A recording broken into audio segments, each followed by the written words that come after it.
What will we do with this moment? How will we be remembered? Look at the opportunities before us. This election really isn't about the left versus the right. It's about we, the people, choosing our government and the choice between freedom versus tyranny. Nobody has a chronic disease burden like we have. Why are we allowing this to happen to our children? Ultimately, the only thing that will save our country is if we choose to love our kids more than we hate each other. What is going on here is deeper than politics. It is deeply spiritual. We are being called to rise above the hatred and the fear and the evil. We need to remember above and beyond that we must love our neighbors, that we must treat other people as we hope to be treated. You want to be a rebel? You want to be a hippie? You want to stick it to the man? Show up on your college campus and try calling yourself a conservative. America is going to reach heights that it has never seen before. The future is going to be amazing!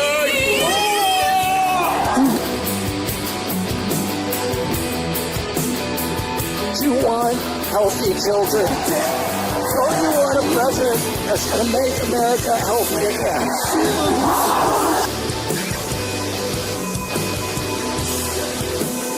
Come to you today as a former Democrat. I will be a first-time Trump voter tonight.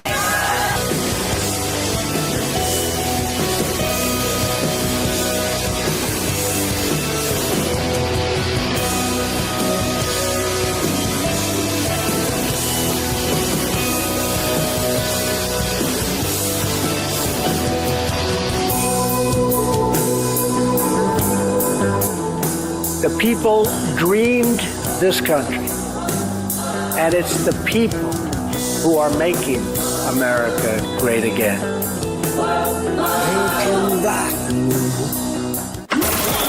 This is Fanfare with Barry Cunningham.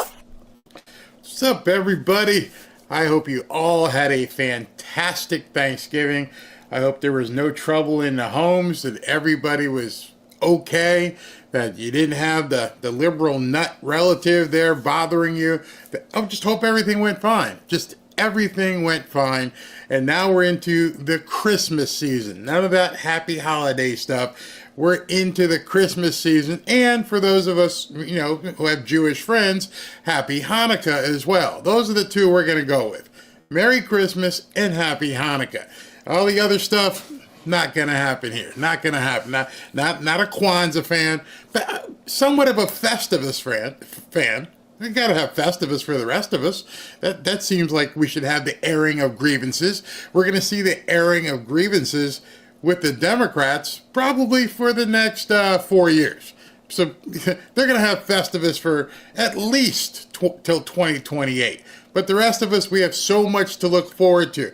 As of today, I'm making a turn. I want to begin talking about the positivity that we are all going to experience from a Trump presidency.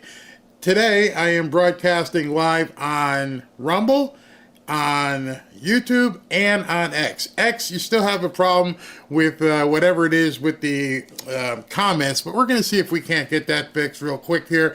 I've talked to X as well. So, in talking about positivity, something has happened, and we're seeing it down here right off the bat. So I'm not sure if you're seeing it yet in your area, but things are really, really a lot different down here.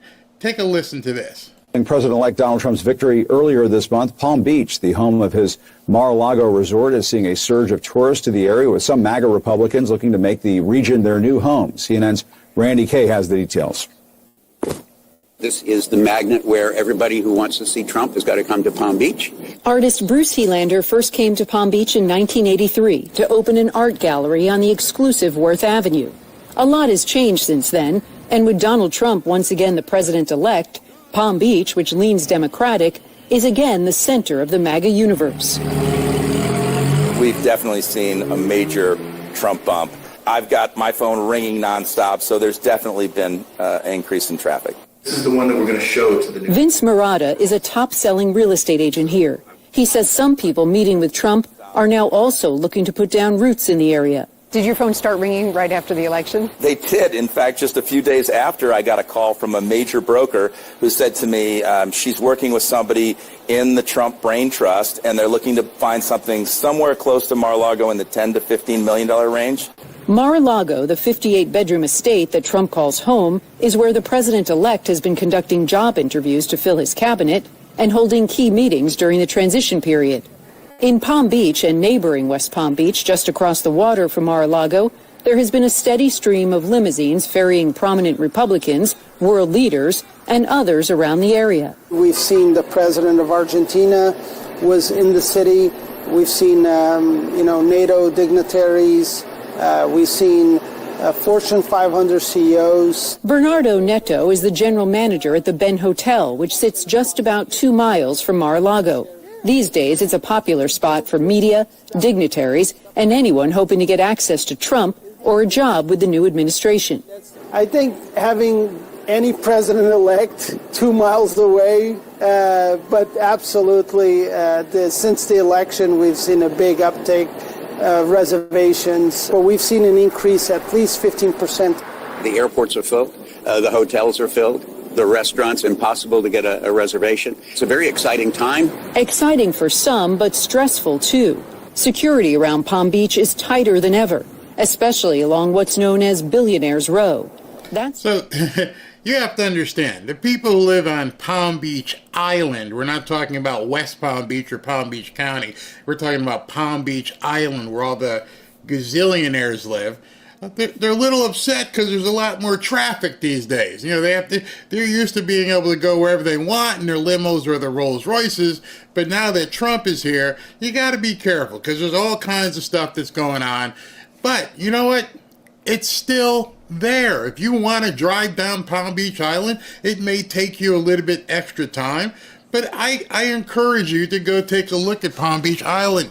You can see everything from I think it's still the Kennedy compound is still there. Mar-a-Lago right there. It's an awesome place. And I can tell you, things are absolutely beginning to boom down here. Not just in Palm Beach Island. In all of South Florida, we're seeing an immediate resurgence. Robin and I are going to go do some shopping tomorrow morning. We're actually heading up to Palm Beach to go do some shopping. So I'll take some video and let you see how packed everything is. The restaurants, mobbed. Everybody's shopping. Everyone's eating. You do have to have a reservation in advance. And one thing they won't tell you here on CNN, one thing that the news won't even mention, is that many, and I do mean many of the people that are down here swamped into South Florida, guess what? They're from New York. They're from Connecticut. They're from Massachusetts. They flee every single year. They're called snowbirds, and they come down here to get away from the cold weather. But this time, they're actually getting away from the other stuff up north as well. They're getting away from the craziness. They cannot believe how good life here is in South Florida. It's just a microcosm of what Trump is going to be able to do around the country. He has left the left at this point. He has left the left. He has left the nuts. At this point, they've got nothing to say. All they can do is complain. And you have to wonder, when people see prosperity, when they see the ability to make money, when they see their families doing better, traveling, shopping, buying a home, how is anyone ever going to vote for the Democratic Party ever again? Why would you? Why would you say, hey, listen, let's go back to that crap where they want to just basically give all your money away, do everything they can to make other people wealthy while taking yours away? Why would anyone, other than a communist, even think that's okay? Maybe that's why here we are going on almost 30 days since the election, and all the Democrats can do is bitch and whine and complain. Oh, Trump's going to do this and Trump's going to do that. Meanwhile, regular people, well, they're out there shopping and buying and investing and looking forward to making money. The area of South Ocean Boulevard where Mar-A-Lago is located. It's now closed to traffic, which has turned into a nightmare. Well, nobody likes the traffic because, what used to take 15 minutes to get somewhere, now you're taking 40 minutes to an hour. So traffic is always an issue, but, that's what happens when a city grows. Would you like to see them put the helipad back at Mar-A-Lago? I would see why not. Yeah, why not? That'll be fun to watch. Palm Beach may be at the epicenter of it all, but business just over the bridge in West Palm Beach is also booming. Billionaire Jeff Green is building a 1.5 million square foot office, hotel, and apartment complex. Vanderbilt University has plans to build a $520 million graduate campus. And companies like Goldman Sachs are moving in, helping to transform West Palm Beach into the Wall Street of the South. Longtime Palm Beach resident Sue Bell Whitworth Robbins came here 50 years ago and loves all the attention on their tiny enclave and surrounding areas. Oh, it's magical. I think it's sort of exciting. It's always fun to be around important people. And that goes from Palm Beach all the way down to South Beach. It is absolutely booming. If you went down Ocean Drive in North Miami-Dade and you see all the condos being built and all that, those condos, a lot of them are already sold out. They're sold out before the developer breaks ground. And we're talking millions. People coming from other countries and saying it's gonna be okay again to invest in America. Not worried about what Dementia Joe and Harris were gonna do.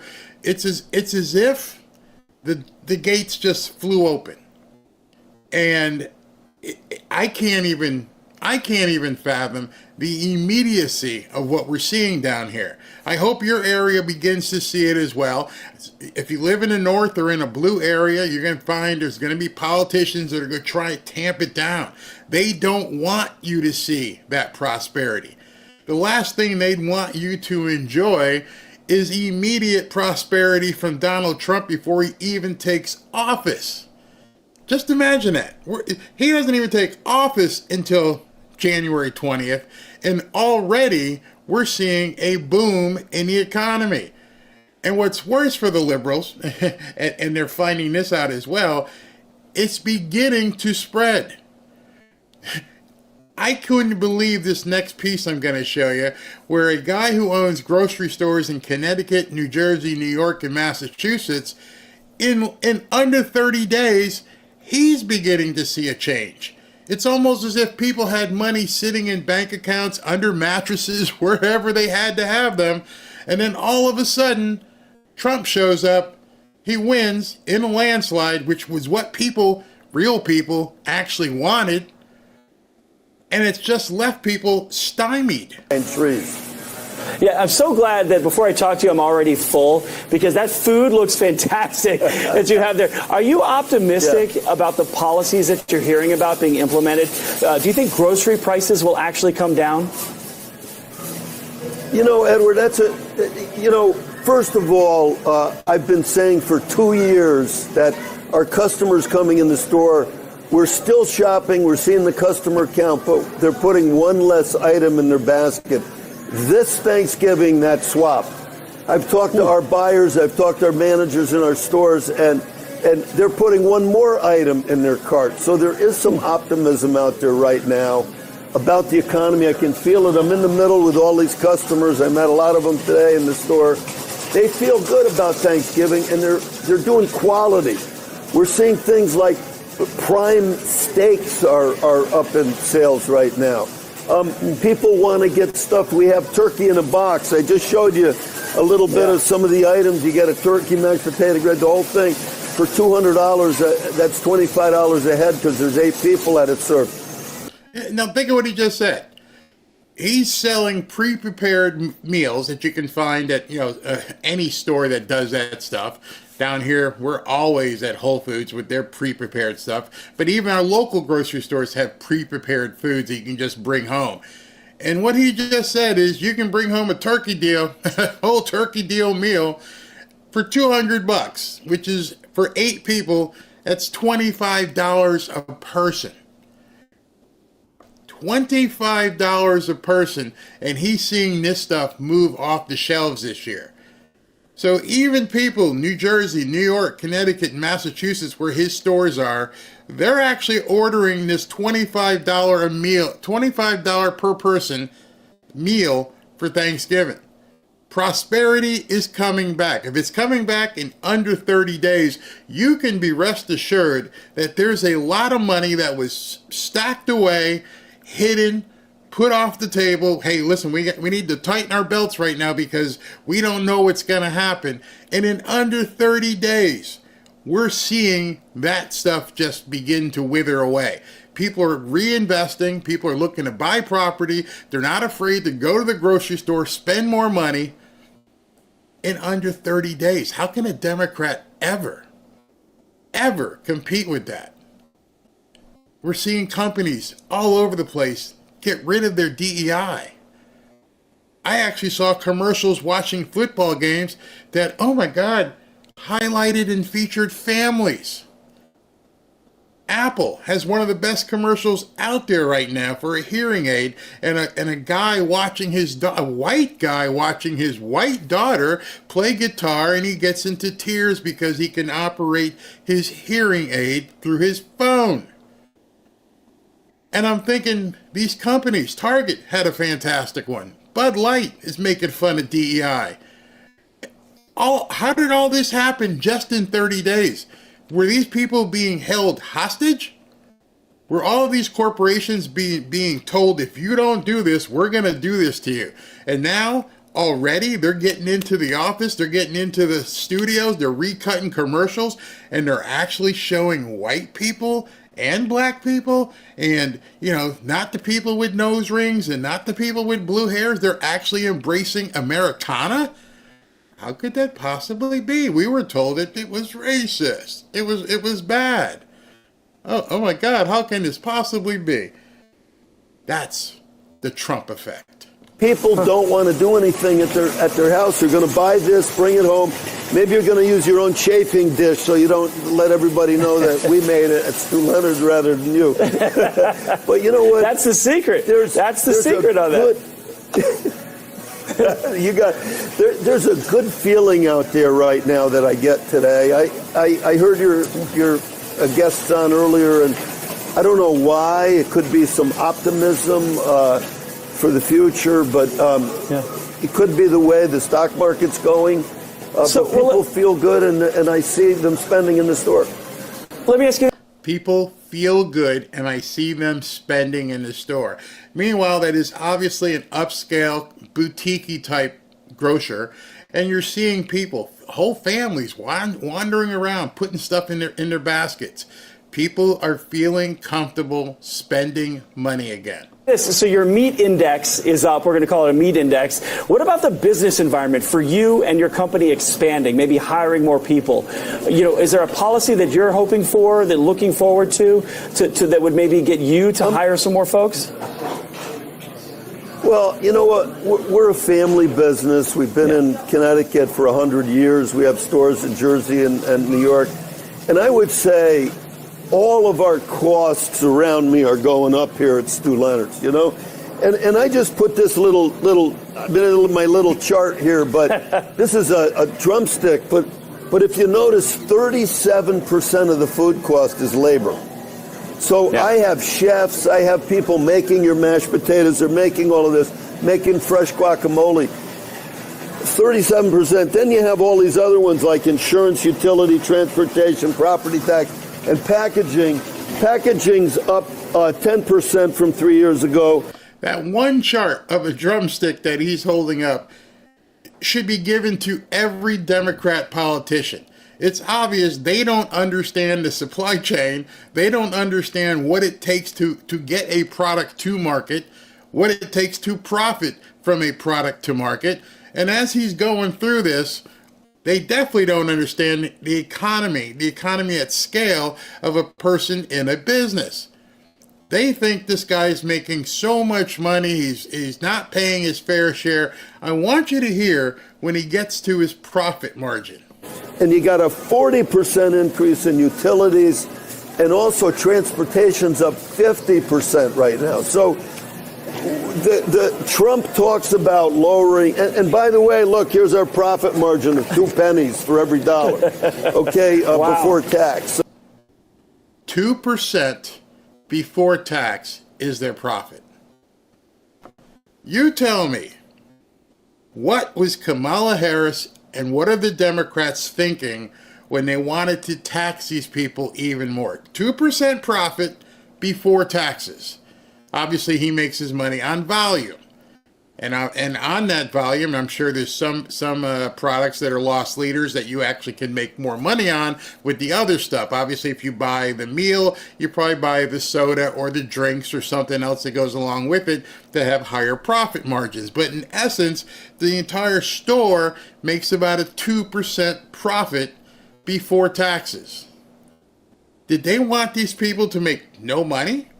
Did they want these people to make zero profit? Was that in their intention with raising taxes?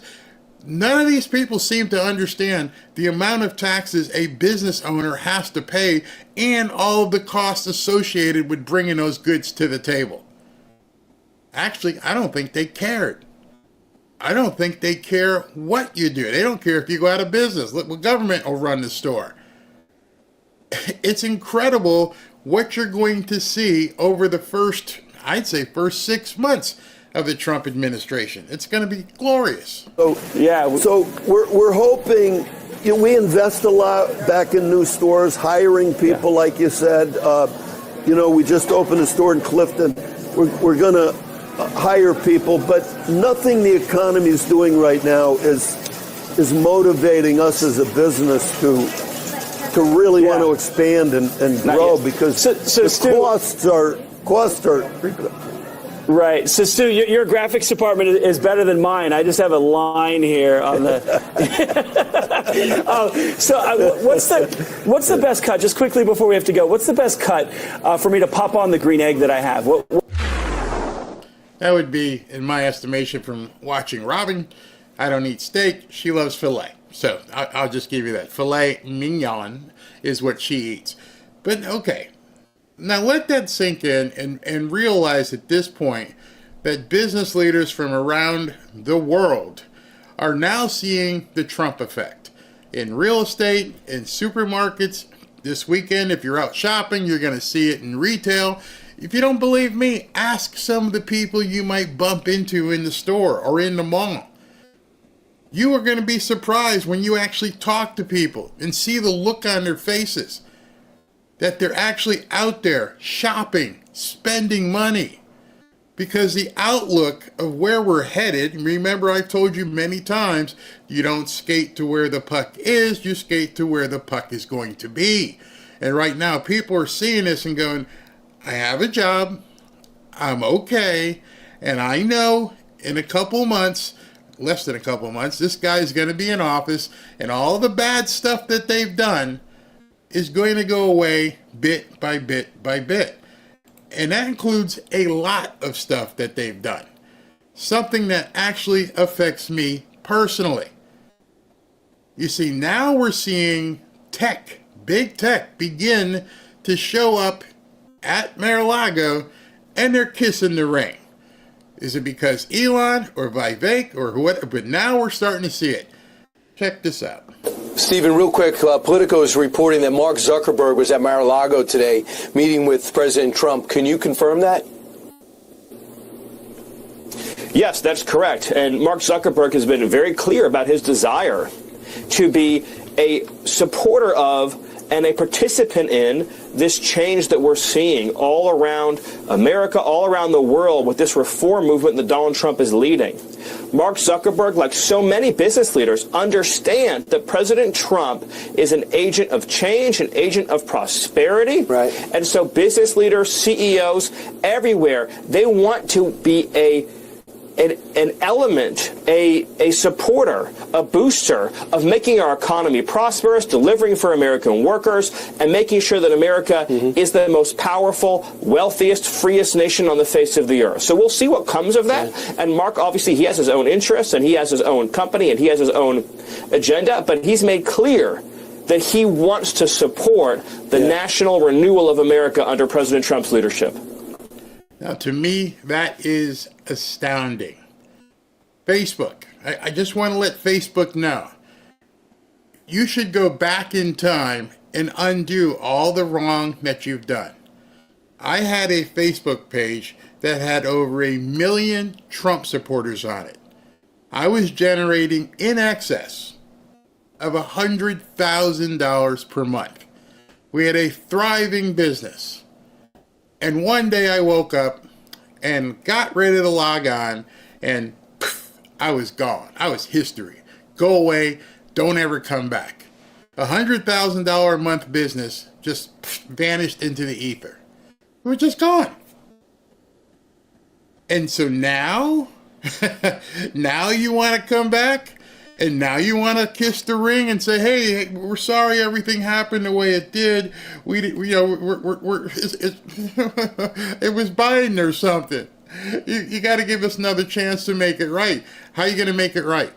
There are so many people that were told to go away from Facebook, that we weren't wanted, that we weren't needed, not accepted.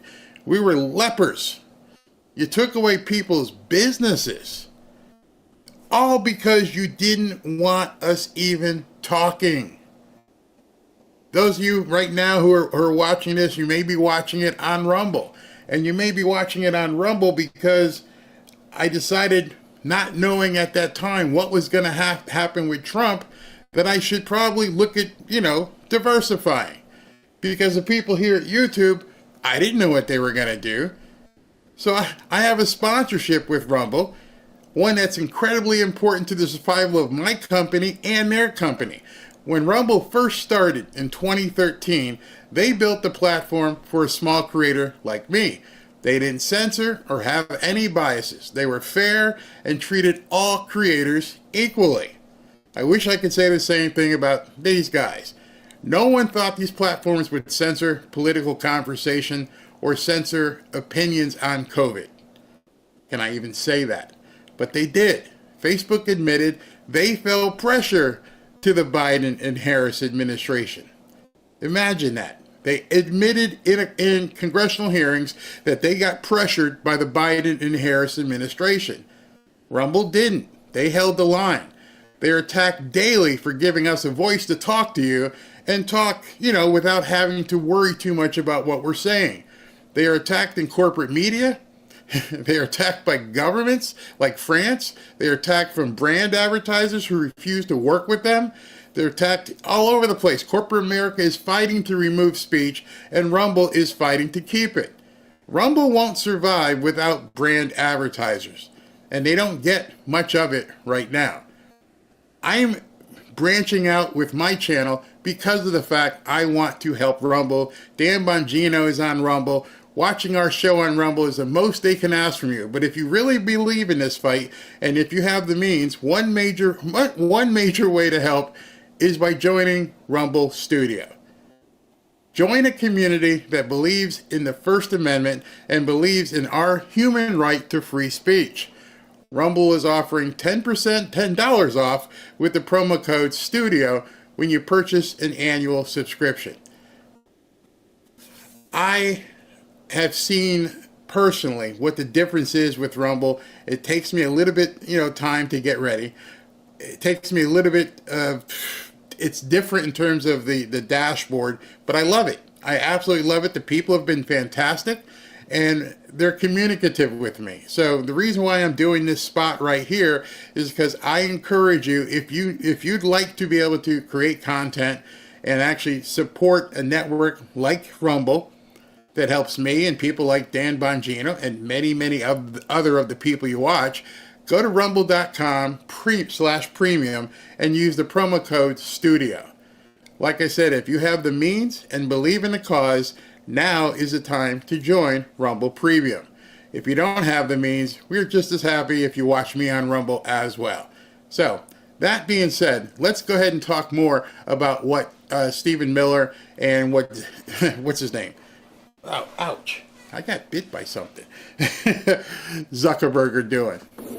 Good. It's good for the president. He turned the page with some talk show host on another channel, and he might be maybe getting over the fact that Zuckerbucks really impacted the 2020 election in the battleground areas. More breaking news. Facebook founder Mark Zuckerberg had a private meeting with the president-elect today at Mar-A-Lago. This was just confirmed by Trump aide Stephen Miller. Now, Zuckerberg did not endorse either candidate during the election, but did tell Bloomberg in an interview that Trump standing up and pumping his fist, telling crowds to fight, fight, fight after the first assassination attempt was, quote, one of the most badass things I've ever seen in my life. Back with us, Maggie Haberman, who reported that story for the New York Times. So, Maggie, what more can you tell? Pretty much every guy who saw Trump stand up and say fight, fight, fight after being shot, pretty much all of us thought that was the most badass thing we'd ever seen. Like I've said many times, every man would like to know what they would do, how they would react should that happen. And we saw one person do it right there in front of us. That was badass. Tell us about this meeting between the president-elect and Mark Zuckerberg. So we're still learning about it, John. It was earlier today. Zuckerberg may still be there. Zuckerberg showed up in Florida with some of his advisors. It's not clear that whether Zuckerberg saw at this meeting or Trump saw at this meeting, but one person described it as Trump essentially saying, hey, why don't you come over to Mar-a-Lago? And as you said, Zuckerberg had expressed praise for Trump earlier this year for his defiant posture after he was shot in Butler, Pennsylvania by a would-be assassin. It's interesting, a couple of things about this. You know, clearly Zuckerberg wants to have a better relationship with Trump. Zuckerberg, once upon a time, was a funder of an immigration advocacy group. Stephen Miller is Trump's one of his most powerful advisors, and also the person who largely drives or shares with Trump his hardline immigration agenda. And so it's really interesting hearing Stephen Miller talking about this meeting on television earlier. I think we will learn more, but we are seeing, as with a number of industries, but certainly the tech industry, a lot of people coming to Trump and not the other way around. Mark, I want to love what she just said. A lot of people coming to kiss the ring. He's not going out looking for them. They're coming to him.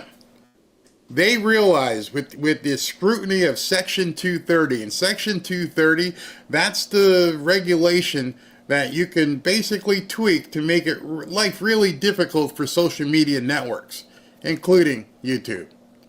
They can make life hell for them. In fact, Trump posted this, or actually it was posted about Trump. Breaking, President Trump plans to request Google's prosecution at the maximum levels when he takes office for election interference. Y'all done screwed up. You screwed up a lot.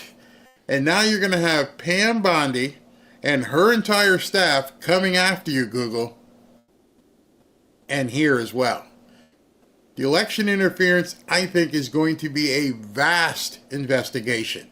And when you see him say things like prosecute them at the maximum levels, maximum, what do you think that means? Lots of money. That's why I think Zuck got ahead of things and went, wait a second. Yeah, I've been a bad boy. Yeah, I threw hundreds of millions at these fake, whatever they were, drop boxes. Yeah, I did everything not to get you elected.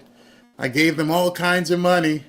I kicked off all your supporters, told all your supporters to go away. Can we work this out for old time's sake? And I guess Trump is being magnanimous even talking to him. Because a stronger man than me, I'd have said, like, get bent, we're coming for you, Mark. We're going to do everything we possibly can to make your life as much hell as you made for everybody else.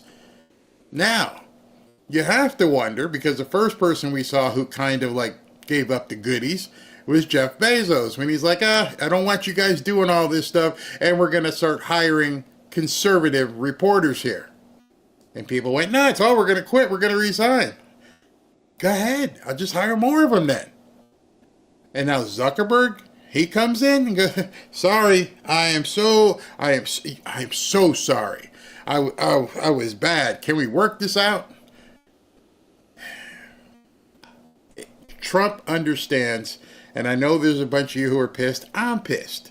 He took away my business. It was thriving. But I know where he's going with this. Or actually, I should say it this way. I have a really good idea where he's going with this. Especially when I see what's going on with Elon. If Trump can get Zuckerberg, if he can get Google and YouTube to begin opening the doors and basically letting people, as Elon has said, let the citizen journalists, let us be the media, which would make it so easy for them, it would make their products so much better. If you didn't have censorship here, if you didn't have censorship on Facebook, and you decided you're going to run your business just like Elon is going to run his, what do you think the benefit of that would be? I'll give you like the Jeopardy countdown. Dun, dun, dun, dun, dun, dun, dun. Well, let me just jump ahead to it, because he's accepting competition for Truth Social. What is he doing? He's destroying the corporate legacy media. If all of the networks, Truth Social, X, Facebook, YouTube, Google, all say, yeah, we're going to just make this a fair playing area, a safe space where everybody can talk about anything they want. Not, there's still a couple guidelines, but for the most part, you guys will be able to talk and talk and talk, and your stuff's not going to be suppressed. We're going to check it every 30 days to make sure people aren't suppressed. What do you think happens to the media?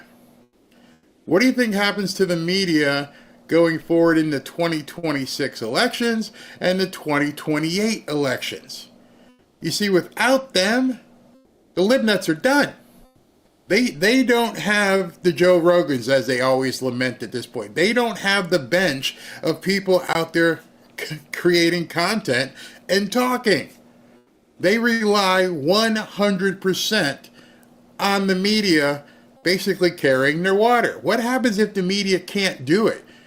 So when RFK Jr. gets in and they say no more pharmaceutical advertising and 75% of their revenue gets wiped out, and Facebook, Google, YouTube all open the doors and say that we're going to make this an even sandbox where anybody can play, who the hell's going to be watching their stuff?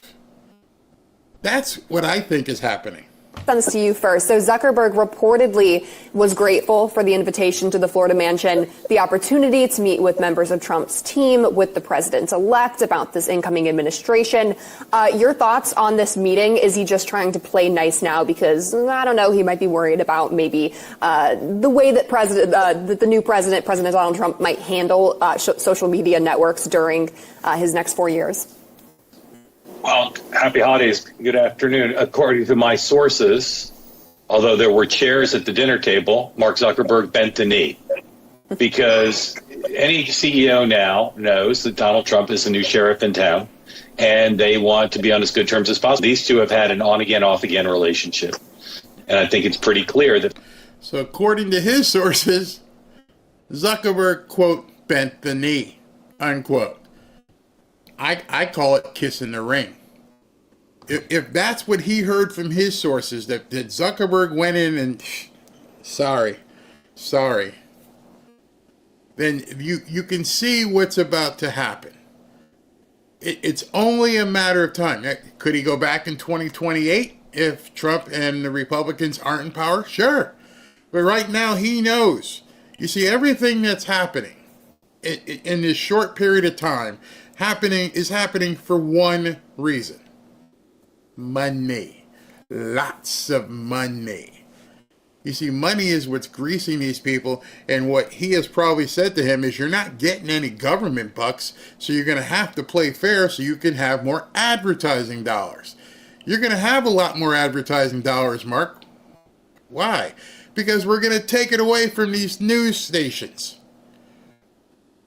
So Zuckerberg, being a smart guy, goes, you're going to turn off 75% of their ad revenue? Yep. He knows right away that money has to go someplace. And I'm sure there'll be some regulation on social media should they do it, but they may lose it completely. And if they lose that money completely, it means other advertisers can now come in and play.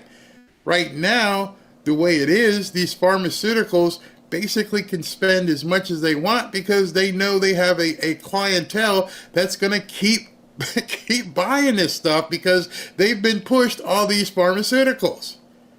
If you are sick with something, you're going to have to keep buying this stuff. So they're going to have to figure out a way to get around not having to spend so much money, sort of like cigarette companies. You can't advertise cigarettes anywhere. So what do? They sponsor events, they sponsor, racing, they sponsor concerts and do things of that nature, so they have to put the money elsewhere. This is all about money. Don't make any bones about it. The only reason Zuckerberg went there is because he understands his pocket is about to be hit big time. These guys here at YouTube and Google, maximum prosecution. Is that what it said again? Let me just make sure I got the words. Yeah. We're gonna prosecute you at maximum levels. So if you're the CEO of this thing, and you're thinking to yourself, he's coming for us. Yeah, well, maybe we need to go see him as well. Maybe we need to take away all of this suppression and let people talk and let the chips fall where they may. It's also great information or great news for the guys at Rumble, because now they don't have to worry about suppression. They can go ahead and put out content like mine and Dan's and everybody else's without worrying that some advertiser isn't going to advertise because you're talking to conservatives. So in other words, I'm telling you this information today because it's absolutely huge. It's monstrous. And some of you that may be upset that he even took a meeting with Zuckerberg, I'm just going to keep leaning on that thing I keep telling you. If we believe in him, believe in his decisions. If Trump says this is the way to go, I'm going to say, until proven otherwise, that's the way to go. Flying to Mar-A-Lago, one of the richest people in the world, one of the most influential on social media, to come to Mar-A-Lago to try to mend fences and talk about a common agenda. The Trump people are being very gracious about it, but my suspicion is Donald Trump is smiling a little bit by the virtue of what's happening all around him, which is world CEOs want to be part of his administration now. Yeah. So I also wanted to ask you about Facebook CEO Mark Zuckerberg, who met with Donald Trump at Mar-a-Lago over the holiday. What does this say, or what do we know, I guess, about how the president-elect is planning to deal with social media companies in his second term? It's one of the major questions coming into this second term because, Erica, he has been all over the map on social media companies. You remember, he was previously someone who said that TikTok should be banned in the United States. Well, Congress took steps to do just that, and Trump has not necessarily said if he would follow through on it. In fact, he was a pretty prolific user of TikTok during this past campaign. Going back to the summer, he released a... I love how they say this stuff and don't explain it. Trump realized I can reach young people on TikTok, and everybody started doing the dance, and all of a sudden he blew up on TikTok. He destroyed the left. You see, all you have to do to reach people in different audiences and different markets, it's a very simple credo. Give the people what they want. You see, the Democrats, their entire ideology is to tell you what you can't have. Nope, you can't do that. No, you can't do that. Nope, can't do that either. Whereas on the other side, the Republicans are, go ahead and do what you want, live your life. We'll make sure that you're doing it within the guidelines, but we're not going to stop you from living the life that you want to live. Everything the Democrats propose is to tell you how you should be living your life. We're going to tax you. We're going to tell you you can't go here. We're going to make sure that your gas prices stay up because we don't want gas. We want you to have EV, electric vehicles. You know, everything is a nanny state. They want to tell you what to do.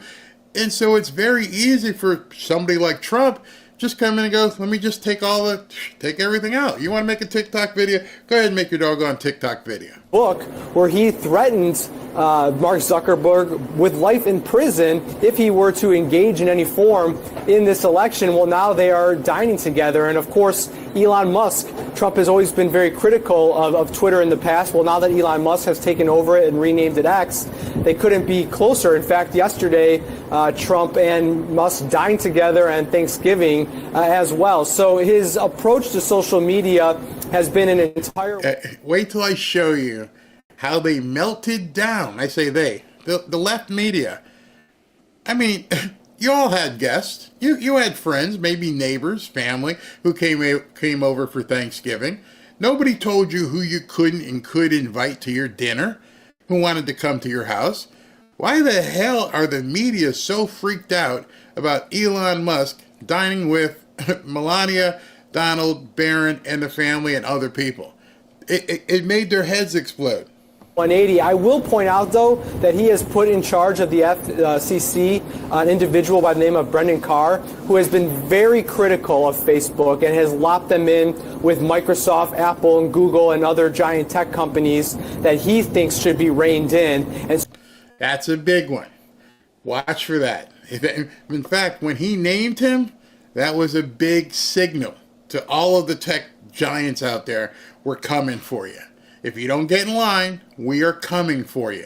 By naming Brendan Carr, who's going to be probably the FCC chairman come January, they now know their Section 230 blanket liability thing that they have is about to be revoked if you don't play by the rules. So it'll be interesting to see where Trump's rhetoric and this new potential alliance or friendship or cool warming of relations with Mark Zuckerberg clashes potentially with the goals of some of the people he is putting in power. Yeah, it's a good point. Steve Turner, appreciate it. Thank you. And I do want to ask both of you, Julie, I mean, Elon Musk is not the only tech executive visiting Mar-A-Lago these days. Apparently Mark Zuckerberg had dinner there on Wednesday.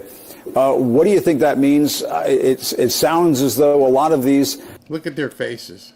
I mean, you can always tell what the left is thinking because they wear it on their sleeves. They're so upset. It's so bad. Tech CEOs, Silicon Valley titans feel like they need to go down to Mar-A-Lago.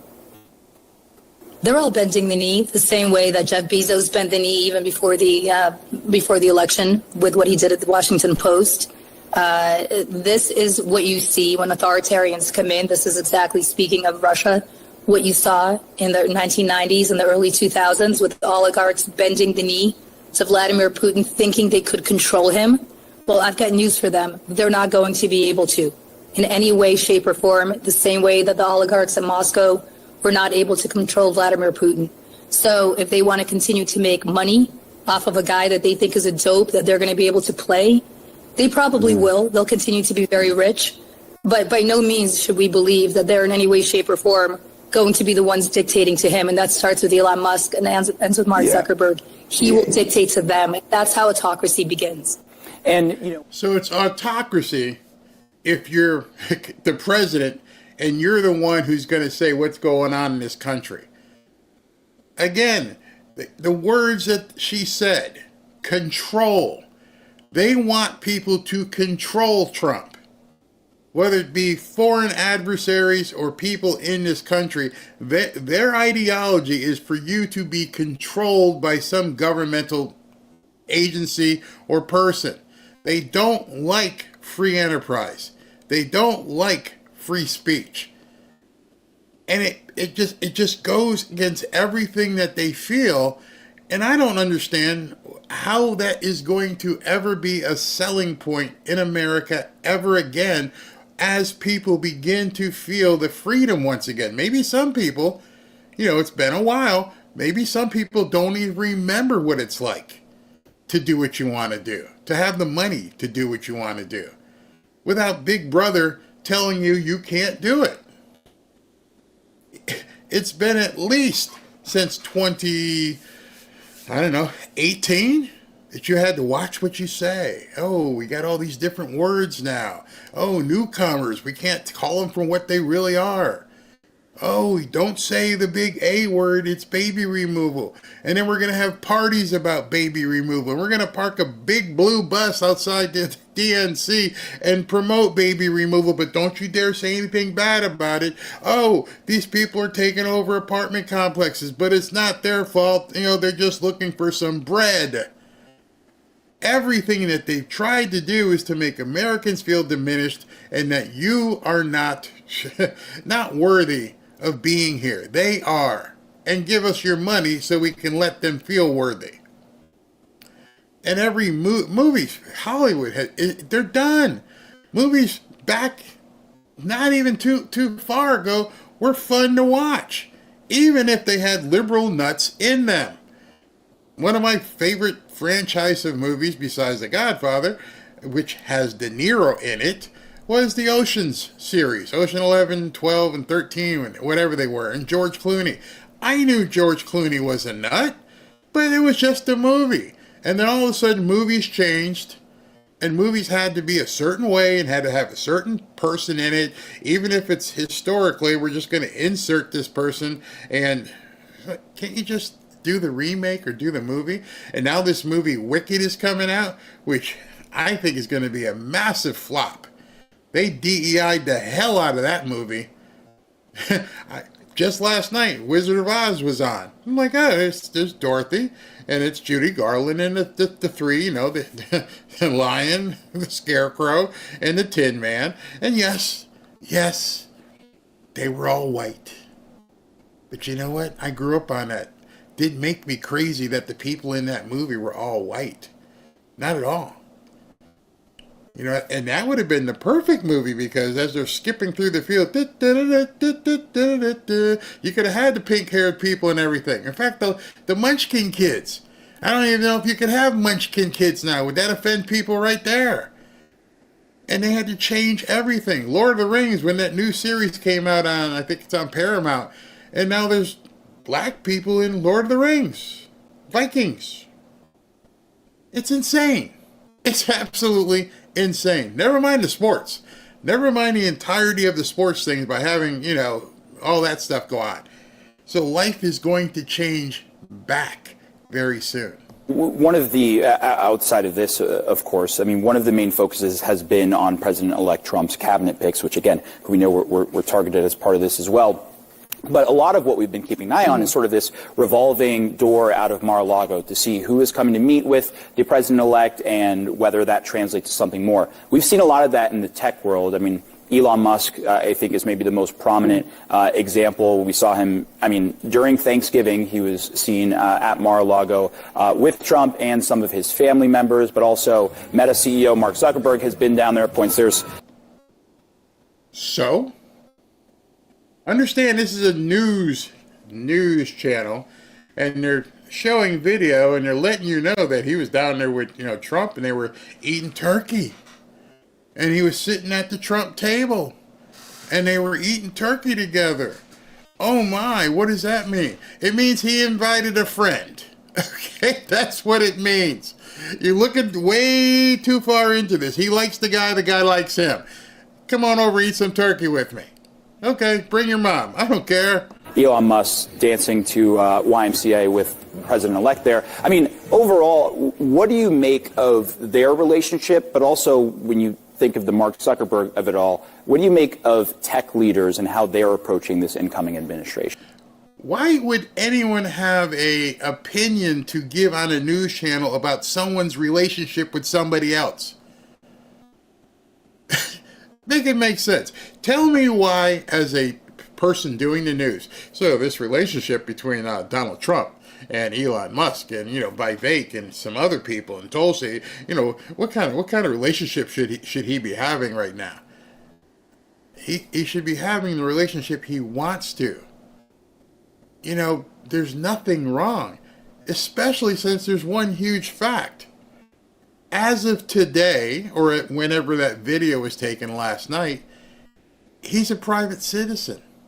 He doesn't take office until January 20th. Y'all need to just hold off until January 20th. Then you can put your your binoculars and start seeing what's going on. Right now, It's a guy and another guy, alpha males, having fun. Well, maybe that's the problem. Well, Elon Musk seems to be, he's in one category, right? He very much backed the president-elect during the election. He's become a fixture at Mar-A-Lago, like an auxiliary family member or something. And he's been helping vet, we know from reporting, he's been helping vet some of these cabinet nominees, and is not in the cabinet, but is part of a new organization himself trying to reduce government waste. That said, then you look at the people like Mark Zuckerberg, who has been a target of President-elect Trump's rhetoric over the years. He's been very critical of Facebook and Meta and some of the restrictions that were put on him after the January 6th. Now it really seems like, be it Jeff Bezos or Mark Zuckerberg, they're really trying to make nice with President-elect Trump. They've really extended out a hand, and that's why you see these meetings continue. We'll see if you never know if these relationships are going to hold with the president-elect, but it seems like they're... Is this weird? I mean, is it weird just to me that we're seeing people in the so-called news trying to, I don't know, value or judge an interpersonal relationship between two guys? I mean, to me, it just feels a little suspect. I mean, wow. I understand it's that time, holiday weekend. You got the JV team and the newscast. There's not a whole lot going on. So you're trying to make news by talking about, I don't know, two guys eating turkey? Seriously? Did they also watch football? Really trying to forge a new era with him, perhaps because they're afraid of what he might do rhetorically and, potentially with regulations going into his next term. Scott Jennings and former Democratic Congressman Mondaire Jones. Scott, let's just start with this Mark Zuckerberg meeting. What do you make of it? Well, I'm not surprised that he would want to go see the president-elect, and I'm not surprised Donald Trump would want to see him, too. I mean, these are two of the most powerful people in the world. And they can probably help each other with a tremendous amount of stuff, whether it's of a policy nature or information distribution nature. So, I'm glad to see, though, that people are going. And what this tells me is there's some acceptance that Donald Trump is the president-elect and that he's going to be our president come January. I remember back in 2016, it just felt like there was this sort of immediate resistance to Trump, that there was just a lot of external and internal resistance to him. I don't really sense that this time around, and I see world leaders engaging with Trump. I see Mark Zuckerberg engaging with Trump. This is a good thing. We may have a couple of years of political peace in this country if this kind of, these kinds of things keep up. I'm going to clip it. Look at their faces.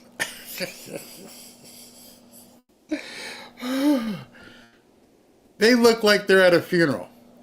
This is Thanksgiving weekend.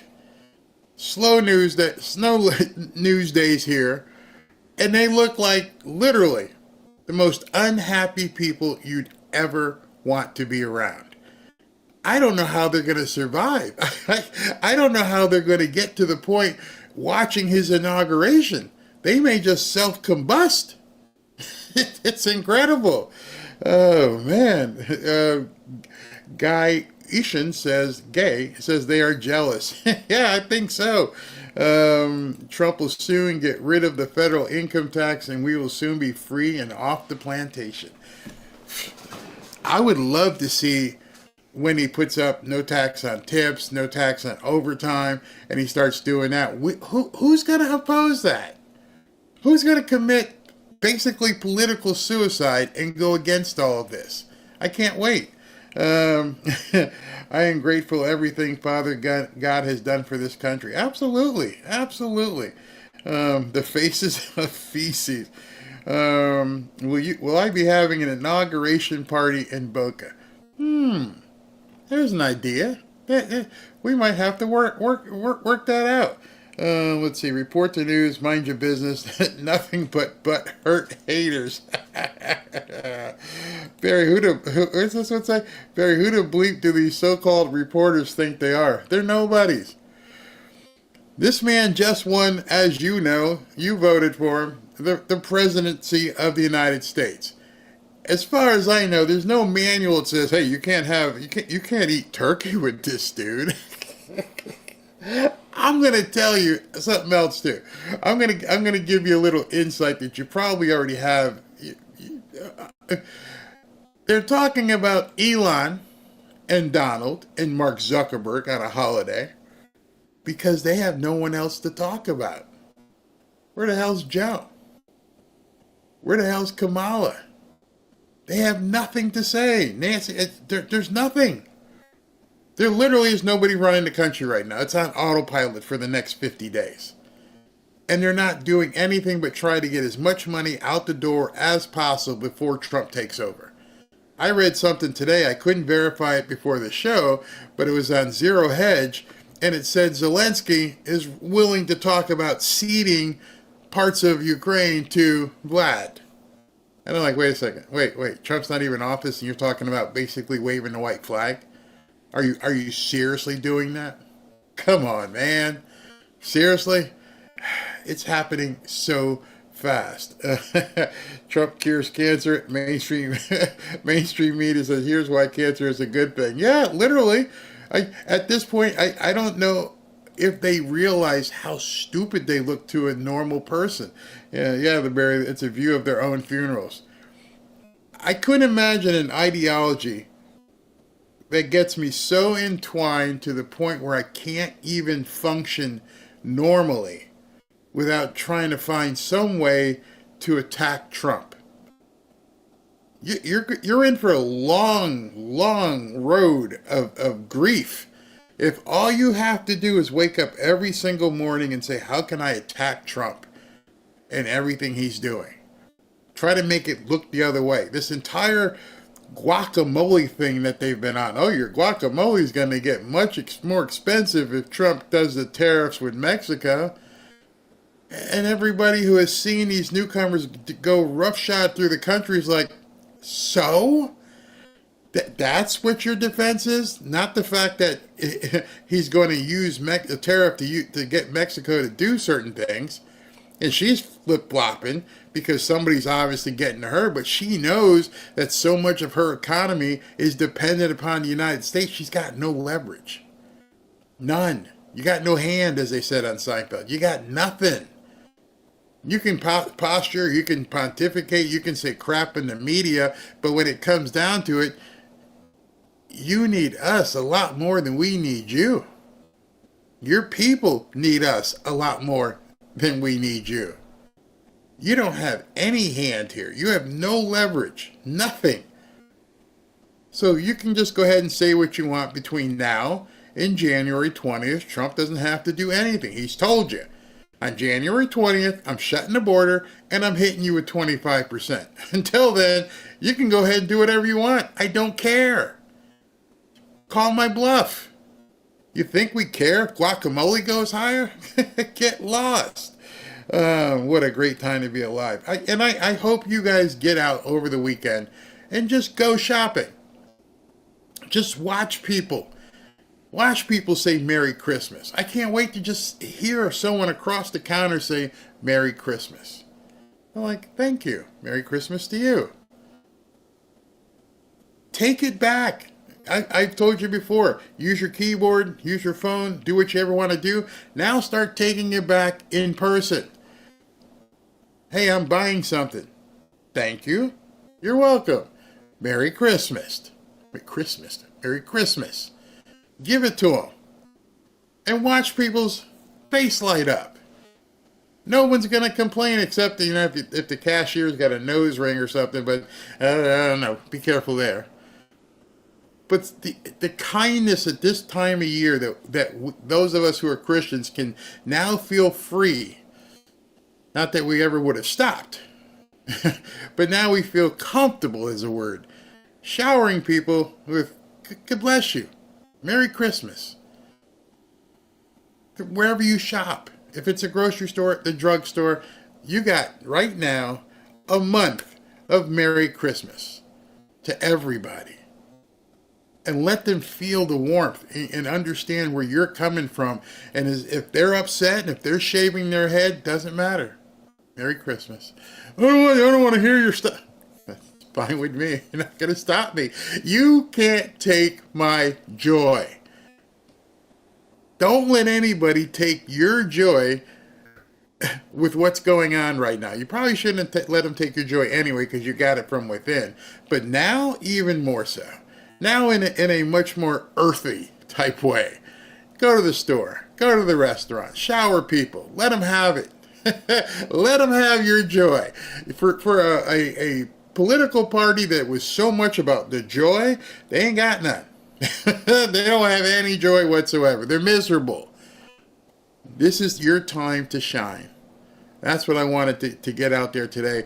If Elon and Trump are sitting eating turkey and they're sharing a drumstick and Mark Zuckerberg decides to show up unannounced, privately, nobody knew he was coming, and it's more and more people keep showing up there, you can bet your ass they're all saying Merry Christmas.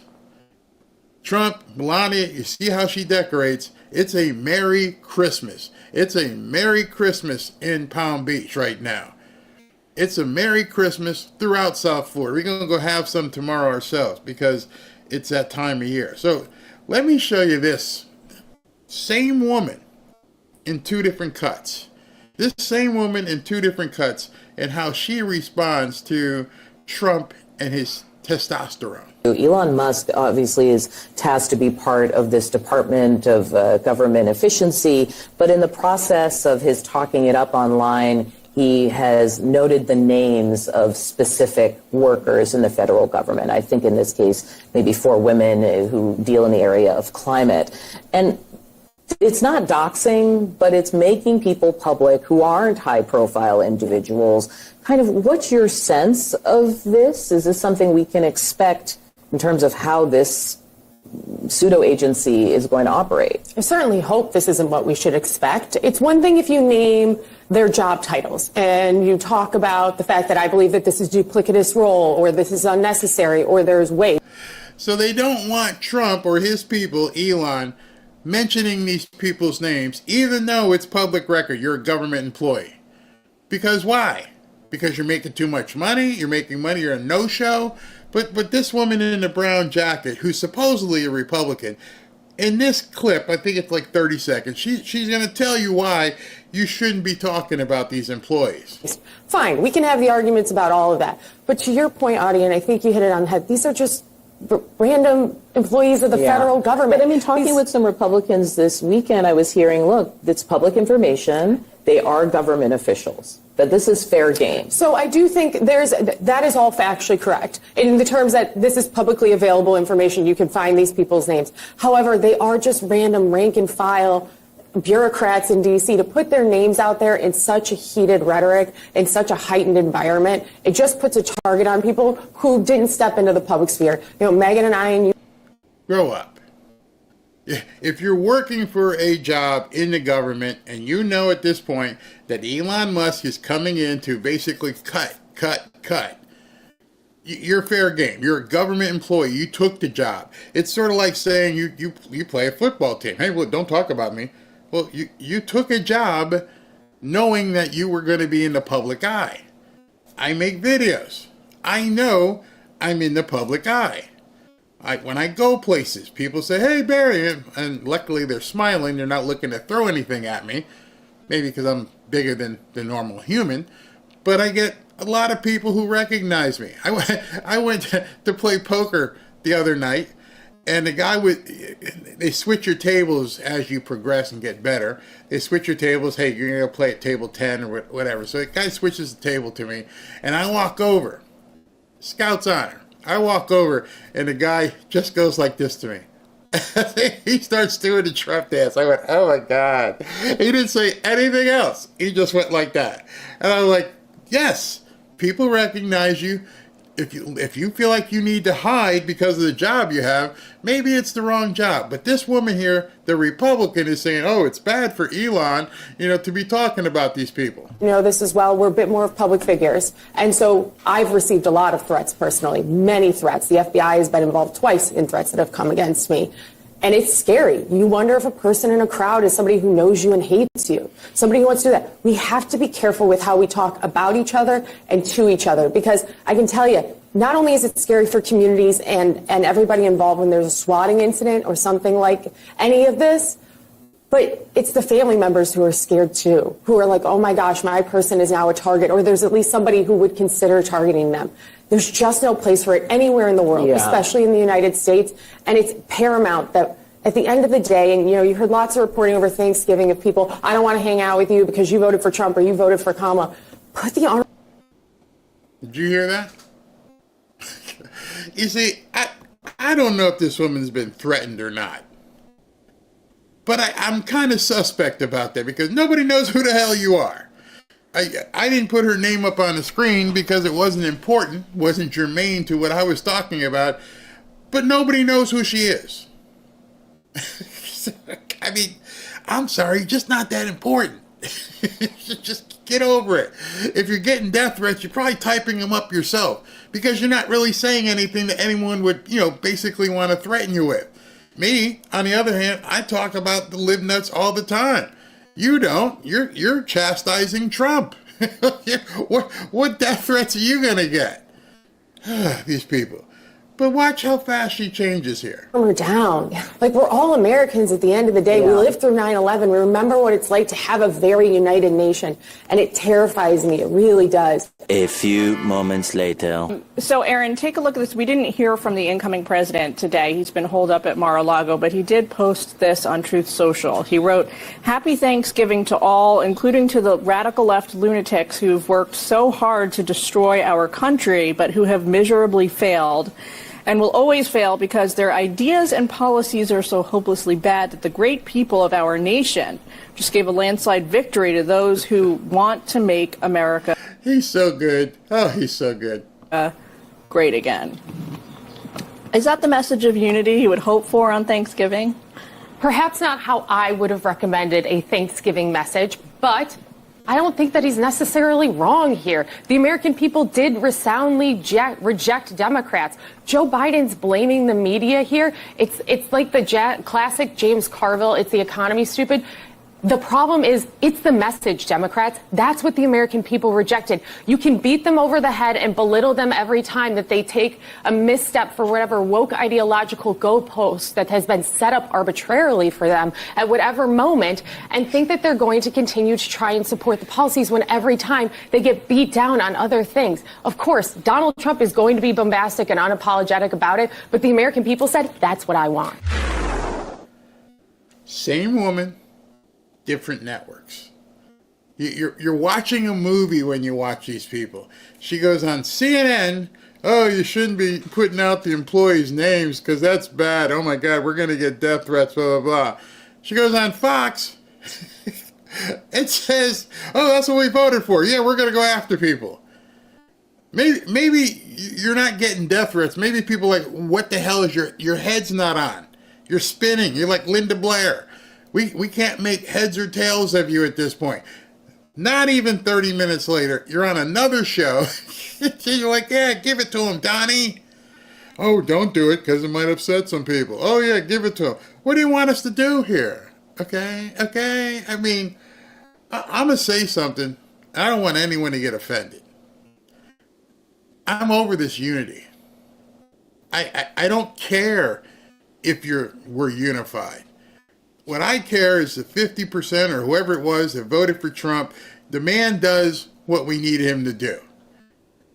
You're not going to call people garbage and then tell us we have to unify with you. You see, until I see these people on television and other people on X say, I was wrong. I shouldn't have called you Hitler. I shouldn't have said that you were garbage. Please accept my apology and let's move forward. That's unifying. Saying unifying for the sake of being unified, that doesn't mean anything. That means you'll just wait until you have the opportunity and you'll stick the knife in our backs as fast as you possibly can. You don't mean it. You hate us. You hate everything about us. I would rather you keep calling me garbage so I don't have to see you. I've always said that. That's not something I'm making up right now. People have asked me, have you ever been a victim of racism? No, I ain't been a victim of anything. Have people ever called me the N-word? Yeah. How'd you react? I laughed. I literally laughed. Because I would rather you call me the N-word and let me know what you're thinking, because at that point, I don't have to associate with you. It's the other people who are afraid to say how they really feel that you have to wonder, what's that person all about? How are they?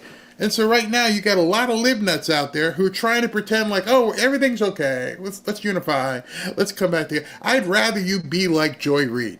I'd rather you would put your racism on display, your hate for us Trump supporters, so we can laugh at you and never, never, ever look to associate with you.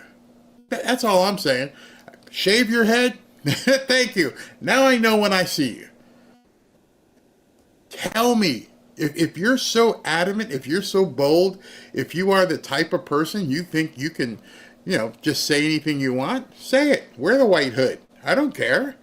At least I see you. I'd rather you identify. Because when you identify, then I know I don't just basically ignore you. And you're seeing it all over X right now. These people can't take it. They can't take being hit back or clapped back, as the kids say. They can't take it. We're seeing grown-ass men and women deleting their X profile.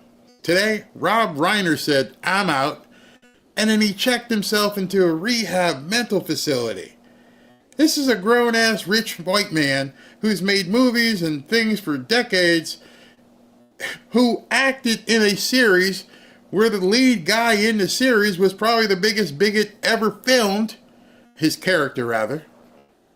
And now you're freaking out because Trump won and you have to face us. And so yeah, X'd out and took off. Fine. Thank you. The Krasentine brothers, same way. X'd out, left. Ellen, I'm leaving the country. Fine. Bye. I'd rather you do that than me have to wonder. Wonder, what are they really thinking? Did they really come around, or are they still nuts? No, they're still nuts. They don't want to be associated with us. They think we're garbage. Fine. Rosie O'Donnell, you're next. Go ahead and delete your profile and do whatever you need to do. I don't want to see you in a grocery store. Don't want to see you in a mall. Nobody I know wants your autograph anyway. You've told me what you think. I don't need to see you. I mean, that's just how I feel. Now, the same group that was on with Jim Acosta, now listen to what they have to say about Elon Musk and Donald Trump. Both of you about some video. If you haven't seen this video yet of Elon Musk getting chummy with Donald Trump at Mar-A-Lago. Oh no, he's getting chummy. Hey Jim, who did you eat dinner with? Seriously, because I assume you have a family. I just have to assume, I don't know. I assume you may have had some friends. Were you chummy with the people who were sitting at your dining room table? Or were you just sitting there like this? I can't believe they're friggin' eating my turkey. Isn't the entire idea of inviting family and friends to sit down and consume and feed and dine with you, isn't the entire idea to be chummy? Have you guys lost it that much that people can't even relate to what it's like to sit down and dine and break bread with somebody? Has that entire mentality been lost with the Democrats? It seems like it. I go for Thanksgiving. They were apparently dancing in their chairs to YMCA. And, there's Barron Trump next to the president-elect, but there's Elon Musk right next to him in his sweater, I think, and a blazer. But, Tara, this does raise a lot of questions about what Elon Musk's role will be in this incoming administration. Just this week, he has been targeting federal employees on X. He has been going after people like Colonel Alexander Vindman, accusing him of treason the other day on He was right. X. And he's been given this very big platform with the government. According to Donald Trump, he's going to be finding areas to cut in the federal government. What do you make of this relationship right now? If Jim Acosta had just said, what do you think about what he's going to be doing with Doge? Good question. How is Doge going to work? How are they going to find what they're going to cut, when they're going to cut, how much they're going to cut? How's it going to affect certain agencies? Perfect question. But that's not what he asked. What he asked her was, what kind of relationship do they have? How about none of your effing business? It's all really creepy. But money talks. And it's clear that Elon Musk has a motive here. He sees by cozying up to Donald Trump, he's going to have influence in ways that he's never had before. Sure. He's cozying up. He's got an ulterior motive. One thing I wouldn't do is defame the richest man in the world. You say, as you're going to watch this next minute and a half, just count to yourselves how many times she defames Elon Musk. Just being he's had a lot of influence being the richest man in the world. But this is a whole different thing. He's literally taking on the role of, a favorite son, first lady, and shadow president. She called the man, a grown-ass man, first lady. He's taken on the role of first lady, shadow president. She basically tried to insult his manhood and imply that Trump and Elon Musk are bumping fuzzies. Which, having watched CNN, that should be okay. I mean, we've been told for the last 4 or 5 years that's the apex, right? The two guys are bumping fuzzies, that's it. But now, it's a denigration. Now we have to worry, man. They might be, yeah. She just accused the president-elect and the richest man in the world of bumping fuzzies. Her words, not mine. Called him the first lady. So that means he's the receiver and Donald Trump is the giver. She just said that on national television. This is scary stuff for people. And Elon Musk has no business having a security clearance, all of these government contracts, and now this level of influence with the president of the United States. He has no business having a security clearance. Does she not know that Trump's still not the president? That the security clearances and stuff that he has came from the other guy that you support? Did something change? I mean, because as far as I know, Joe Biden is the president and Kamala Harris is the vice president, and Elon Musk has all these clearances because of all his contracts. Well before he got involved with Trump. But now, because he's involved with Trump, he shouldn't have any of that. He should be completely stripped. He should be made bankrupt because he did the bad thing of, getting friendly with Donald Trump. Maybe even, like, as you said, bumping fuzzies with them. It's all dysfunctional. These guys are going through this group trauma therapy session with each other. And the fact that Elon... I told you could count all the defamation suits just adding up. Now they're having group trauma therapy.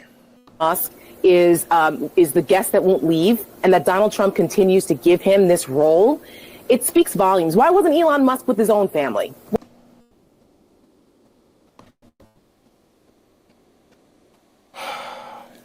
This is a nationally broadcast news show. And a woman just said on national television, why wasn't he with his own family? How do you even have the audacity to determine where somebody should spend Thanksgiving? The answer to your question, why wasn't he with his own family, is none of your flippin' business. You don't even have the right to ask Elon Musk that question. How do you get off saying it on television? Why is he with Trump's family? Why isn't he with his own family? That's what I was telling you, the problem they're going to have for the next 4 years. They're so used to telling you what you should be doing, when you should be doing, and who you should be doing it with. Why are you even there? You should be over here. You shouldn't be here. We're not going to allow you to do this. And we're going to take away your security clearances. And we're going to take away your contracts. Why? Because you're fun and chummy, and you might be the first lady to Trump. Her words. Where is that? This is his new family now. This is his new project. Because he's so emotionally stunted that this is making him feel relevant. He's so emotionally stunted. You heard it. This is making him feel relevant. I'm pretty sure if he just took this 2-minute clip, he could just drop it off at his lawyer's office and say, do me a favor, sue her until she's got nothing left to put on. Do a Rudy to her. You know, with Rudy Giuliani, they took everything the man owns. He basically had to walk home from court. Have at it with her. I don't care how long it takes. Just keep going. Just keep doing. File every single paper. Make her spend every dime she has so that she knows you should never do this ever again. That's what I would do. I would show her how emotionally stunted I am.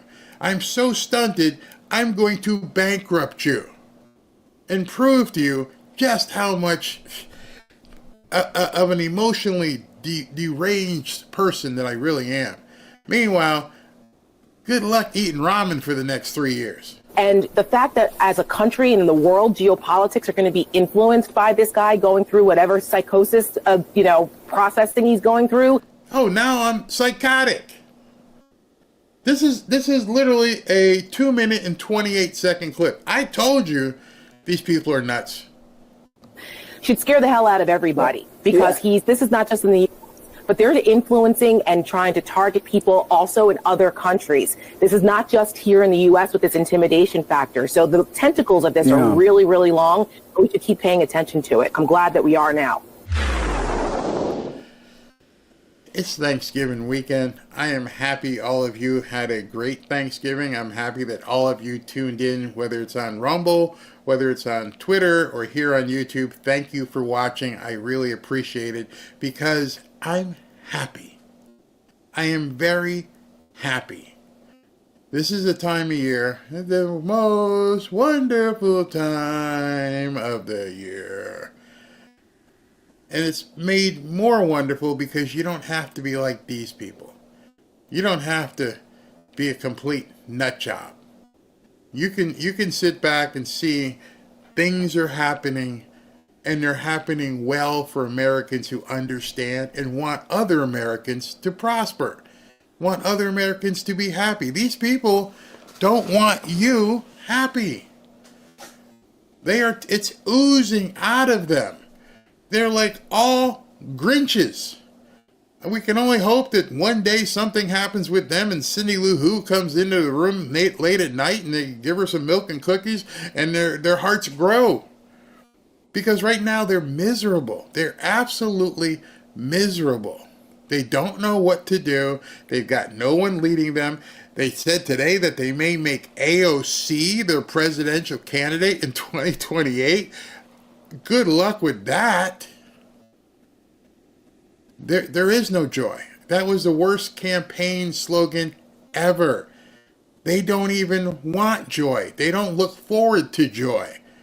This is the happiest time of the year. There are some people, obviously, right now who are alone, who may not have the resources to really enjoy things, and I encourage you to pick those people up as much as possible. And you do that by everyone you see, whether they don't like it or not, saying Merry Christmas. 2 words out of your mouth can help somebody. Just a smile. We're going to go out tomorrow to the mall and we're going to say Merry Christmas all over the place. And we're going to smile. And we're going to give people joy. You have nothing but joy to look forward to for quite some time to come. And you can tell right now these people don't know what to do. And it's pissing them off that people like Mark Zuckerberg are turning around and basically saying, we're going to change. We were wrong. Somebody, whether it's financial or otherwise, their hearts are growing. Mark Zuckerberg has reportedly promised President Trump that he will work to ensure his Meta platforms grant their users freedom of speech, similar to the way X is doing it. Do you trust him? I don't know. But it's going to be very easy to see if people can begin saying things on X very soon. I mean, it's going to be a huge task for him. He's got employees at low levels that are embedded in his company that aren't going to want to change. There's people here in YouTube who don't want to change. Change is upon them, and they're not understanding. They're not grasping it. They're freaking out. They took these jobs because they wanted to be that way. They wanted to force their ideology on you. And now the fact that they can't is going to drive these people batty. Absolute batty. I love what Laura Loomer said here, though. And this is something that Mark Zuckerberg and the people here at YouTube need to embrace. He said, so many of President Trump's supporters still remain permanently banned by Facebook and Instagram. You know what's funny? I'm banned on Facebook, but I'm not banned on Instagram. Make it make sense. I have no idea. I don't really think there's going to be any justice for the millions of people whose businesses were stunted and even destroyed online because they were denied access for simply supporting Trump. Yeah, I can't make back that $100,000 a month. It's gone. People have been denied jobs because Facebook created policies that said they would ban people for simply taking pictures with people Facebook deemed dangerous. You couldn't even take a picture with somebody wearing a MAGA hat. All of those people are designated as dangerous by Facebook are Trump supporters. Now Mark Zuckerberg is being rewarded for his attacks on Trump's base. She's right. I can't say anything about that because I'm one of them. And I have been, page after page, just all deleted.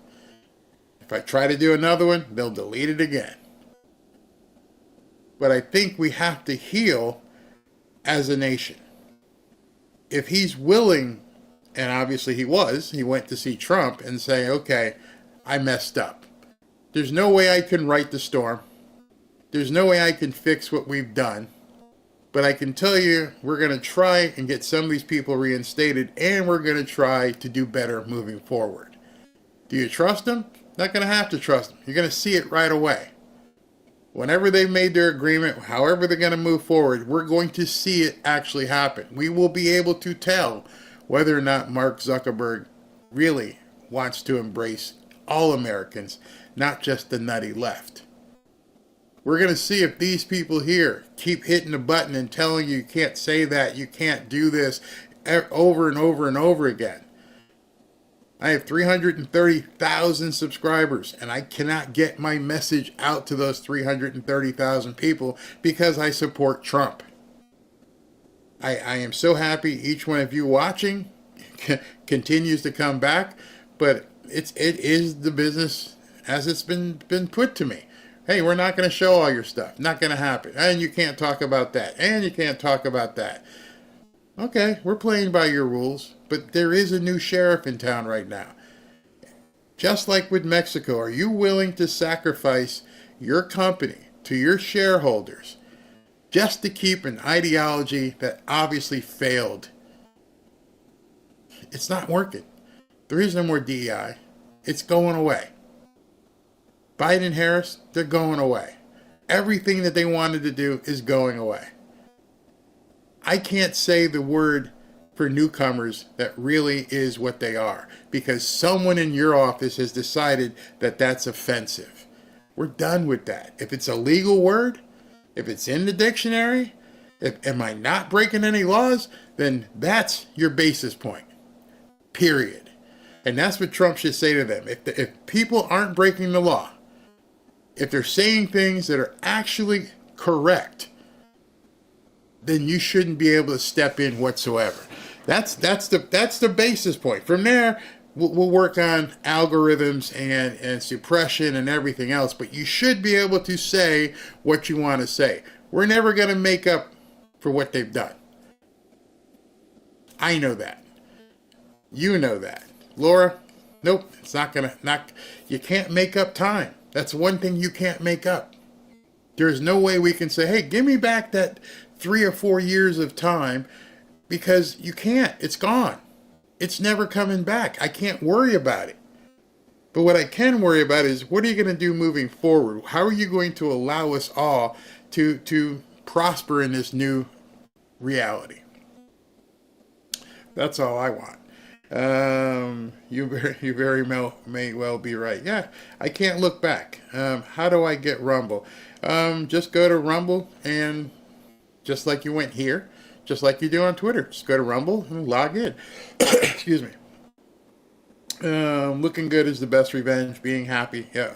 Our sanity, peace, abundance, free speech, free soil, Americans. Yep, I completely agree with you. Give Samaritan per or continue. Exactly. Facebook should have to make up the monetary.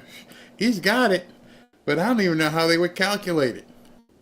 I mean, it's been literally 6 years.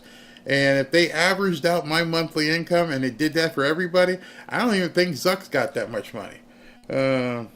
As they brought out, the SCOTUS brought out the Brunson case, not before I got on air. Beth put something here, by the way. Because I can't talk freely here, I have been doing my interview series. In that interview series, I've got two interviews posted on Rumble. One is with a woman who was caught up in the January 6th stuff, and the other one was with a pastor who is talking about the DEI stuff in schools. That's the best way I can say it. So if you want to see those interviews, they're on Rumble. People seem to like them. I got more coming up. Ashley is doing a great job getting those interviews set up. They should do some sort of settlement. But see, that's it. I'm not even looking for anything. I know a lot of people are like, I lost this. I'm not looking for that. The settlement with me is let me click back in and let me do what I want. That's the only settlement I would need. It would be free. Just make sure none of your minions end up hitting buttons and making people delete and all that kind of stuff. That's all you need to do. Just get out of people's way. Just go back to where it used to be. Maybe that's why Kamala was saying, we're never going back because you didn't want people to be free. Yeah, we do need to go back. We need to see movies that didn't offend people. If you didn't want to go to a shoot 'em up, you didn't go to a shoot 'em up. But it wasn't anything where all of a sudden Bob and Bill were, hey man, I didn't come here to see that. I came here to see a gangster movie. I came here to see a cowboy movie. I came here to see a cartoon, and you're trying to infuse this shit in my movie. That's why we haven't been to a movie, I don't even know how long. And when you do go, you have to pick the right one, maybe this one, that one, I don't know. I mean, we're looking at going one tonight. We're like, anything out there we want to see? I'm like, cartoons. But make sure the cartoons isn't, all of a sudden Buffy and Bonita are going to be hanging out. Landslide for Democrats. Landslide for Republicans. Mudslide for Democrats. Yeah, it's crazy. It's absolutely crazy. Let's see, God is always in control. Yep, I fully believe that. Sanity once again. That's all we need. These people that are shaving their heads and doing all this crazy stuff, Rob Reiner showed you today what's wrong. Rob Reiner checked this guy checked himself in someplace. I can't take it. Yes, that's what a lot of these people are running around. They expect us to play with their insanity. I'm not playing along anymore. I'm done. Done. Not going to do it. You are you and you are you. That's it. And you know what I mean by that. I'm going to call you. I'm going to call it like I see it. But then again, I may see it differently. It's crazy. But I'm just seeing Bugs Bunny. Oh, yeah, Blazing Saddles. Blazing Saddles couldn't be made today. What a movie. Blazing Saddles would be a good movie to watch tonight. You couldn't make The Wizard of Oz today. The Munchkin Kids. You couldn't do that today. That would the little guys. Horse of a different color. What color was it? I'm over it. I'm done. I do want to go back. When was America great? When we didn't have to worry about this. Unfortunately, if you had some alternative lifestyle, go ahead and live your lifestyle. in the privacy of your house. I don't need to know that. Nor do you need to know mine. That's how things used to be. I didn't have to wear a t-shirt or a button or something that says what I'm all about. Go away. Hollywood is about to see a reckoning. I'm telling you, somebody, I don't know, some producer with investors is going to start making movies the way they're supposed to be made again. Someone's going to step out and say, you know what? We're going to make a serious movie. This movie is going to be awesome. We're going to tell the story of X, Y, and Z, and they're going to make a gazillion dollars. And when that happens, people are going to go, so people really want to just watch the movie? Yeah, that's why we go to a movie, okay? It's not to be taught or educated. We go on YouTube and then how to knit. I go to a movie to kick my feet up, eat some popcorn, and say, yeah, that's pretty good. I'm not there to be DEI'd. I'm not there to be alternative lifestyle thrust at me. I'm there just to watch the damn movie and then leave. I'm not investing my mind into anything. Robin says, like, I watch mindless movies all the time, but that's why I watch mindless movies. I don't have to think. I mean, you guys have probably seen the movie Saving Private Ryan. It's an ultimate guys movie. Guys getting killed, stuff getting blown up. It's war. It's it shows World War II had a decent story. Lots of testosterone. Yeah, I like that movie. I had Clint Eastwood movies on speed dial. Those are like movies I like. I don't want to. And Robin, I told you she was binging on what's that movie? Downton Abbey. Perfect. She's watching that. I don't need to see the adventures of Tom and Ted, if you know what I mean, and I think you do. But I digress. I was going to go see the new Gladiator movie, and I saw something online. I went, ugh, I won't tell you about it. But before you go see the new Gladiator movie, I thought, hey man, Denzel, okay, this should be a decent movie. And then I heard about it. And I'm like, what? Denzel does what? With who? Have any of you guys seen it? Have any of you guys seen what happened with that? I don't want to break be a spoiler, but I'm just telling you, it's really weird. And last night I was in seventh heaven last night. I got done eating dinner, watched the Dolphins get their butt kicked, and then I clicked on and they had a Godfather marathon. I'm like, I'm not going to sleep. I'm going to be up here until like 1 o'clock in the morning. I'm going to watch Godfather 1. I'm going to watch Godfather 2. And then tonight I'll watch Godfather 3. And don't care. I love the movies. Robert De Niro, you were good. You were just in the movie. You weren't being stupid at all. Just watch the Rumble. Oh, thank you very much. Just watch that Rumble content. Thank you. Commanders. Yeah, I heard that. Simon's talking about the Commanders. They're getting ready, or it looks like they may go back to the Washington Redskins. Interesting. Very interesting. I heard they cut that scene out. So you're talking about, I heard about it, and yes, so weird. So that scene in Gladiator's not there? You're going to make me mad if I go tonight. If I go to Gladiator and I see Denzel being Denzel with Danny, I will be upset with you. So tell me if it's in there or not. I like the Godfather's movie. Oh, he did do it? Is it in there? Because if it's in there, I don't want to see it. They removed the scene. Okay, everyone's saying it now. They removed the scene from the movie. Smart move. See, now I'm going to trust y'all. I'm going to come back and report tomorrow. I'm going to say, I went to go see Gladiator. It was great. The effects were awesome. Tigers and lions and stuff, and people chopping each other's hands off. Robin talked. It's a guy movie. If it's a guy movie, I'm in. Let's do this. I will go see Gladiator tonight then. Yes, they are going back to the original name. Oh, that'd be so cool if they do that. I love watching Godfather 1, 2, and 3. Good evening. Oh, Denzel, did he do it? Oh, I hope he didn't do it. Okay, I've heard it from a number of people now. They deleted it, so Either that or we'll sit home and we'll watch It's a Wonderful Life, which you can never go wrong with that. That's a great movie. Love it. Love it. All right, so let me go ahead and, my favorite marathon. Saw it last week. They removed that scene. Perfect. Perfect. I will go see it then. I just want to see the movie. Let me go ahead and, before I do that, let me go ahead and invite you to our Twitter X, I keep saying Twitter, our X group, a private group. It is free. It is basically our membership. Instead of doing it on YouTube, we did the membership on X. It's free and there's over 11,000 of you patriots in there. We'd love to have you come on in. Love to have you come on in and be a part of that. It's fun. It's a lot of fun. And it's going to get more fun as we go through it too.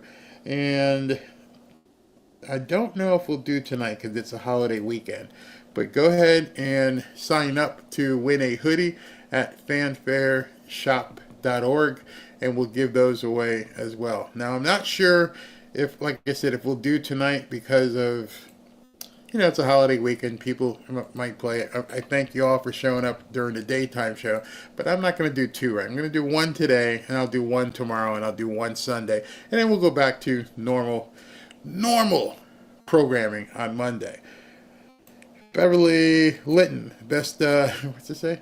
The best Christmas pageant ever is great. Go see that one. Okay. This is from FL. We cannot get our yesterdays back. God has healed my broken heart. He has a great future for me. Merry Christmas, everyone. Merry Christmas, darling. Very Merry Christmas. Yeah, I'm not looking over spilled milk. Laura, I love what she said, but I can't worry about that. Zuckerberg might have been there to kiss Elon's ring and not Trump's. One and the same now at this point. Kimberly Swift, Barry, should sue Facebook for what they did to your business once Trump gets in the office for the money you lost. I bet you win with a good lawyer, especially if you... Yeah, people have said that to me as well. We should have sued, but what are you going to do? I put it in God's hand, and he gave me this wonderful community here. Jason Price, border agent interview. What happened? That should, if I can edit it tomorrow, I will post it tomorrow afternoon on Rumble. You'll love that.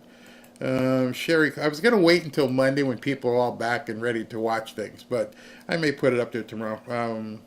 Thank you for another great show, Barry. Just followed you on Rumble too. Have a great Thanksgiving weekend, and God bless everyone. God bless you as well.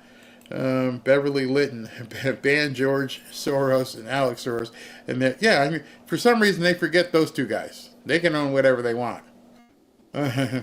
Dyslexic tank. I'm thinking that Elon would be hanging around Trump, and maybe that Elon has a huge target on his back. Maybe Trump said, "Hang with me, I'll keep you safe, bro." I wouldn't doubt it. Plus, the other thing, he's talking about dismantling the government. He has to be right there elbow to elbow with Trump. Which one do you want to keep? What do you want to do? I would expect they'd be working hand in hand. Nancy Jennings, I am speaking for all the Cindy Lou Who's that are glad to hold hands and sing, "Welcome, welcome Christmas Day. It's such a glorious time. Even the Grinch's heart grew." Absolutely. Tommy Radcliffe, 1,110,000. Well, that's awful, but I'm sure been fun earning you back. Yeah, it was daunting. It took a long time to decide I wanted to get back into it because I didn't want to get shut down again, but hey, we're here. Online MAGA Army. Let's see here, what else we got here. Christopher Williams, what Trump is going to do with the corrupt judges and courts officially imposing corrupt judgment cases like Trump, Rudy Giuliani, Steve Bannon, and all other persons. Yeah, they did Rudy really bad. Really, really bad. Mayflower Complex, God's Country, Joy is Biblical. Thank you, TL. Beverly Linton, again, after the hell they put conservative patriots through for years, they're concerned about being punished. Yeah, they're terrified. They're absolutely terrified.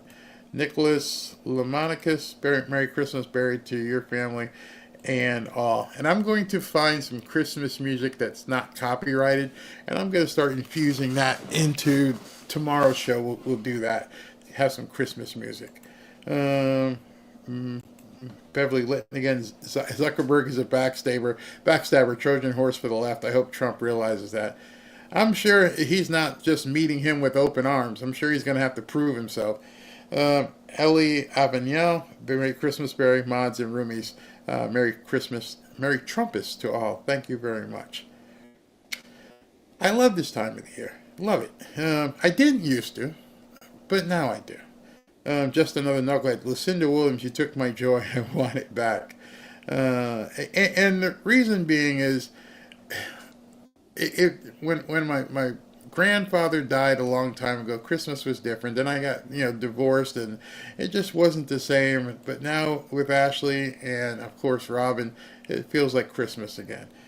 Trump might be leveraging just to gain more influence over Google, Gemini, and Facebook. Approach to AI development. Good call. Good call there. CR says people want to be happy again. I really do. I think people genuinely would like to feel joy. That's why I need you guys to spread it. And everyone, dyslexic tank again, and everyone don't forget to hit the like button. Thank you very much. Yeah, I mean, what's it going to cost you? Cost you nothing to say with a big smile to somebody, Merry Christmas. Merry Christmas. Shane said, Bear, I didn't know Facebook stopped you from making that much money. I had no idea people even made that kind of money doing what you were doing on Facebook. Yeah. People have stores on Facebook. We had a store. I actually had two different stores, in addition to advertising. So, yeah, they make that kind of money there. Much more, actually. There's some people who make stupid amount of money. Yaz was talking about Stu Leonard's $16 a pound. How in the world did you do $100,000 a month? What did you sell?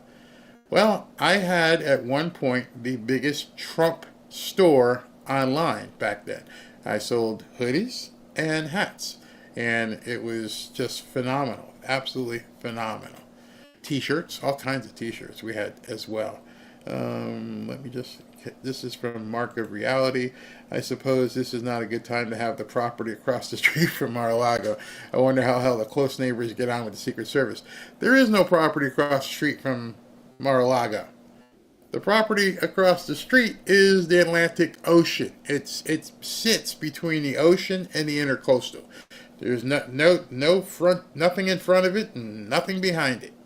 Just the intercoastal waterway, which is patrolled by Coast Guard, and then the ocean is right over there. Awesome job, Barry, on the news. Thank you very, very much. And I think that's gonna be it for tonight. Let me just make sure. Oh, wait a minute now.